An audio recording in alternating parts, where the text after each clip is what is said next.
लेकिन नाजिम कई मौकों पर कुर्बानी देता है अपनी। मैं चाहता तो किसी खास मौके पर पढ़ सकता था कि मजमे में कैफियत ऐसी आती है कि जब लोग उठना चाहते हैं तो उस वक्त का मैं इस्तेमाल कर लूंगा ताकि उसके बाद हम सुन सकें।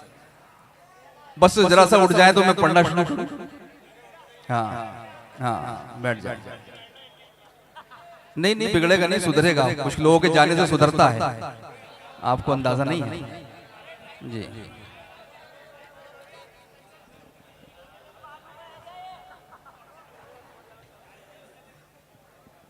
आचार्य प्रमोद कृष्णन साहब, उनकी आप फरमाइश कर रहे हैं, वो पढ़ेंगे। मैं यहां से अपनी बात शुरू करता हूं। हाशिम फिरोजाबादी ने और कई शोरा ने हमारे बहुत से मसाइल पेश किए। मैं उन मसाइल की जड़ में पहुंचने की कोशिश कर रहा हूं।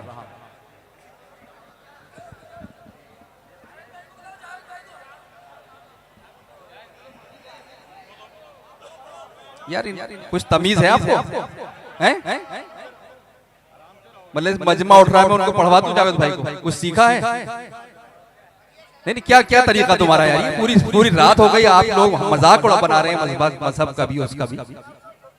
नहीं नहीं, वो आज से नफ नहीं पढ़ सकते ना अफरा तफरी में।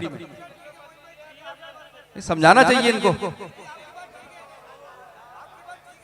अगर वहां से मुशायरा हो तो नाजिम की जरूरत ना पड़े, समझे बेटा? मेरी जान, सब इजाजत चाहता हूं। हाँ नहीं नहीं, इनको बच्चे हैं, हमारे भाई हैं, छोटा भाई। हाँ, समझाना पड़ेगा इनको।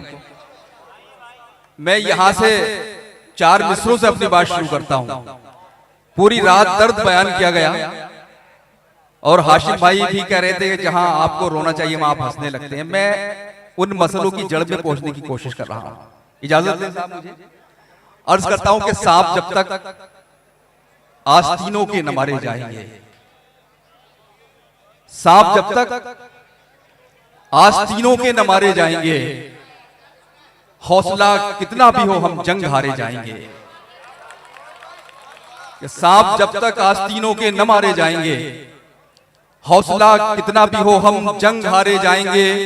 और दुश्मनों से मार का आराई होगी बाद में, पहले घर के भेदियों के सर उतारे जाएंगे। सांप जब तक आस्तीनों के न मारे जाएंगे, हौसला कितना भी हो हम जंग हारे जाएंगे। दुश्मनों से मार का आराई होगी बाद में, पहले घर के भेदियों के सर उतारे जाएंगे। 4 मिसरे और पढ़ता हूं। आप सबका दर्द मैं सिर्फ वकालत कर रहा हूं कि हिंदुस्तान के 25 करोड़ लोग सरकारों से क्या चाहते हैं। अर्ज करता हूं कि कौन कहता है कि सांसों की जमानत दी जाए? कौन कहता है कि सांसों की जमानत दी जाए? खुद हमें अपने तहफ्फुज की इजाजत दी जाए। खुद हमें अपने तहफ्फुज की इजाजत दी जाए और हमको तलवारों के लाइसेंस न दीजिए, लेकिन कम से कम ढाल तो रखने की इजाजत दी जाए। कौन कहता है कि सांसों की जमानत दी जाए? खुद हमें अपने तहफ्फुज की इजाजत दी जाए। हमको तलवारों के लाइसेंस न दीजिए, लेकिन कम से कम ढाल तो रखने की इजाजत दी जाए। चंद शेर और पढ़ता हूं, वहां तक पहुंचने की कोशिश कर रहा हूं जहां मैं भाई कुंवर जावेद साहब को ला सकूं।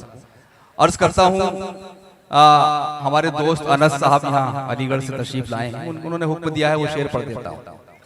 अर्ज करता हूं कि उदास झीलों में महताब डाल देता है, उदास झीलों में महताब डाल देता है। वो मेरी आंखों में कुछ ख्वाब डाल देता है, वो मेरी आंखों में कुछ ख्वाब डाल देता है। और ये शेर बतौर खास अर्ज कर रहा हूं उन ताकतों के नाम की जो हम लोगों में नफरतें पैदा करना चाहते हैं। पेश करता हूं कि उदास झीलों में महताब डाल देता है, वो मेरी आंखों में कुछ ख्वाब डाल देता है। और ये किसकी सांसों को खुशबू गरां गुजरती है, ये किसकी सांसों को खुशबू गरां गुजरती है। ये कौन गमलों में तेजाब डाल देता है, कि ये किसकी सांसों को खुशबू गरां गुजरती है। ये कौन गमलों में तेजाब डाल देता है।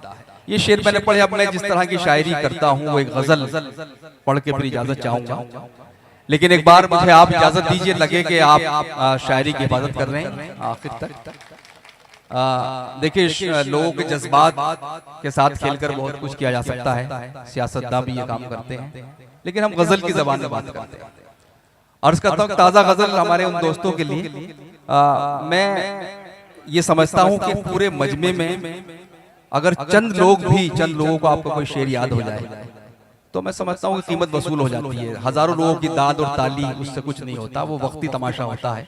लेकिन कोई शेर आपका कहीं याद रह जाए किसी के भी, तो ऐसे लोग होते हैं मजमे में, 10, 20, 30 लोग होते हैं, लेकिन चूंकि वो शरीफ लोग होते हैं और शरीफ लोग पर हमेशा दूसरे लोग हावी हो जाते हैं, तो मैं तो उस मसलक का ख्याल यहाँ से गजल के चंद शेर पढ़ रहा हूँ। अर्ज करता हूँ कि जला के आंखें सियाह शक को खंगालना है, जला के आंखें सियाह शक को खंगालना है, इसी अंधेरे से हमको सूरज निकालना है। कि जला के आंखें ताली बजा सकते हैं भाई, कोई मसला नहीं, बजाइए आप।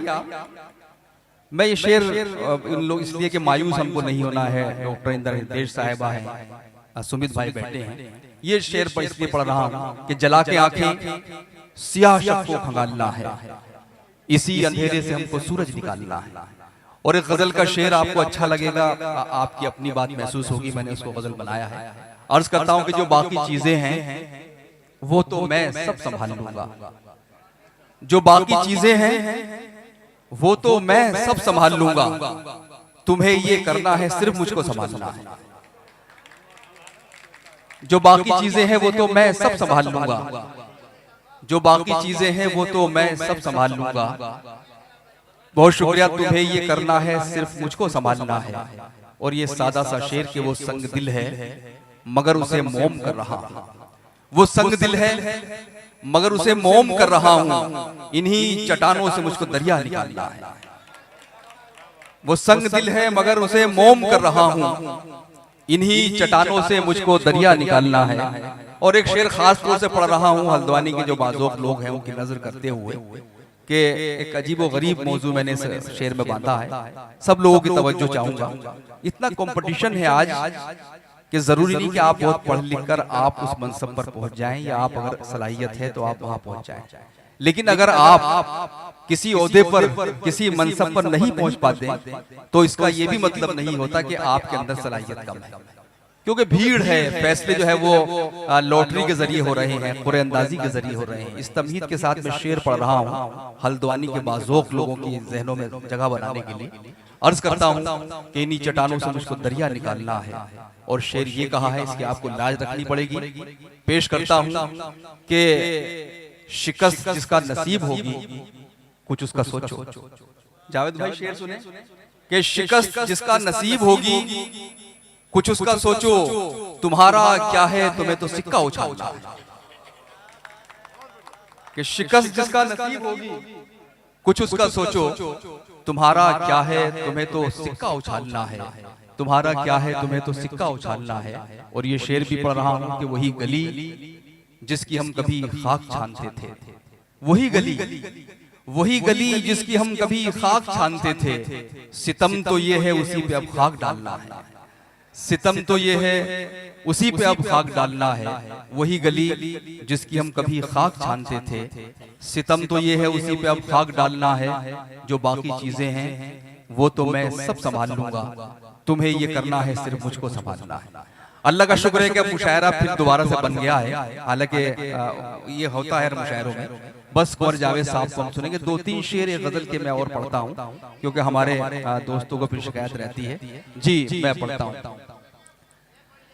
अर्ज करता हूँ तो एक ताजा गजल पढ़ता हूँ कि किस एहतियात से सपने सजाने पड़ते हैं, किस एहतियात से सपने सजाने पड़ते हैं, ये संगरेजे पलक से उठाने पड़ते हैं, ये संगरेजे पलक से उठाने पड़ते हैं। और ये शेर भी बहुत खास तौर से मैं इसलिए पढ़ रहा हूँ कि बहुत से रिश्ते हैं, माँ है, बाप है, भाई है, बहन है, बीवी है, महबूबा है, लेकिन कुछ चीजें ऐसी होती हैं कि इंसान अपने ऊपर लिए फिरता है, उसका जिक्र किसी से नहीं करता है। शेर पढ़ता हूँ कि किस एहतियात से सपने सजाने पड़ते हैं, ये संगरेजे पलक से उठाने पड़ते हैं। और शेर सुने सुमित भाई खास तौर से ये शेर। अर्ज करता हूँ कि बहुत से दर्द तो हम बांट भी नहीं सकते, बहुत से दर्द तो हम बांट भी नहीं सकते, बहुत से बोझ अकेले उठाने पड़ते हैं, कि बहुत से दर्द तो हम बांट भी नहीं सकते, बहुत से बोझ अकेले उठाने पड़ते हैं। और ये शेर भी कि किसी को दिल से भुलाने में देर लगती है, किसी को दिल से भुलाने में देर लगती है, ये कपड़े कमरे के अंदर सुखाने पड़ते हैं। किसी को दिल से भुलाने में देर लगती है, ये कपड़े कमरे के अंदर सुखाने पड़ते हैं। और सुहेल भाई शायद अभी आए नहीं, उनकी नजर ये शेर कर रहा हूं, आखिरी दो शेर पढ़ रहा हूं। सुहेल भाई सुनिए शेर, आप बहुत मुशायरे कराते हैं। अर्ज करता हूं कि ये कपड़े कमरे के अंदर सुखाने पड़ते हैं, कि हर एक पेड़ का साया नहीं मिला करता, हर एक पेड़ का साया नहीं मिला करता, बिला गरज भी तो पौधे लगाने पड़ते हैं। हर एक पेड़ का साया नहीं मिला करता, बिला गरज भी तो पौधे लगाने पड़ते हैं। और आखिरी शेर कि कहां से लाओगे तुम इस कदर जबीने नियाज। प्रमोद कृष्णन साहब आ गए, पूरी रात खराब शायरी सुनते रहे जब मैं कुछ पढ़ रहा था तो नहीं, वो सब जानते हैं क्या होता है मुशायरों में, कि हर एक पेड़ का साया नहीं मिला करता, बिला गरज भी तो पौधे लगाने पड़ते हैं। और आखिरी शेर के कहां से लाओगे, कहां से लाओगे तुम इस कदर जबीने नियाज, कहां से लाओगे तुम इस कदर जबीने नियाज। कदम कदम पे यहाँ आस्ताने पड़ते हैं, कदम कदम पे यहाँ आस्ताने पड़ते हैं। बहुत से दर्द तो हम बांट भी नहीं सकते, बहुत से बोझ अकेले उठाने पड़ते हैं। बहुत शुक्रिया दोस्तों।